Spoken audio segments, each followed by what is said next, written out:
मिटियारी में आम से भरी गाड़ी हादसे का शिकार हो गई। गाड़ी उलटने से 7 मजदूर शदीद जख्मी हुए, अस्पताल मुंतकिल किया गया। आम से भरी गाड़ी हाला से हैदराबाद जा रही थी। मिटियारी में आम से भरी गाड़ी हादसे का शिकार हुई। तफसीलात क्या है, शाहिद शम से जानते। जी शाहिद।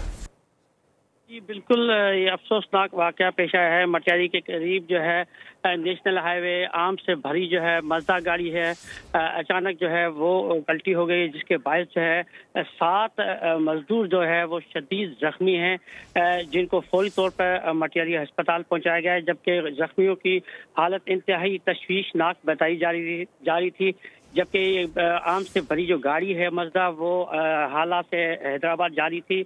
अचानक जो है गाड़ी पलटी होने के बायस जो है आम सारे गिर गए, बल्कि यहाँ पर जो मजदूर थे 7 मजदूर थे, ऊपर बैठे हुए थे मजदूर थे, मजदूरी करने आए थे, वो जो है गिरकर नेशनल हाईवे पे सख्त जख्मी हो गए हैं। फौरी तौर पर वहाँ पर रेस्क्यू किया गया है, उनको अस्पताल पहुँचाया गया है, जबकि जख्मियों की मुद्दत जो है हालत जो है वो तशवीशनाक बताई जा रही है। जरा के मुताबिक भारी जो आम थे वो उसके नष्ट किए गए थे, जिसके बायस जो है वो मजदा जो है वो पलटी हो गई थी। शाहिद शम्स, बहुत शुक्रिया। सब्सक्राइब करें और बेल दबाएं ताकि कोई खबर रह न जाए।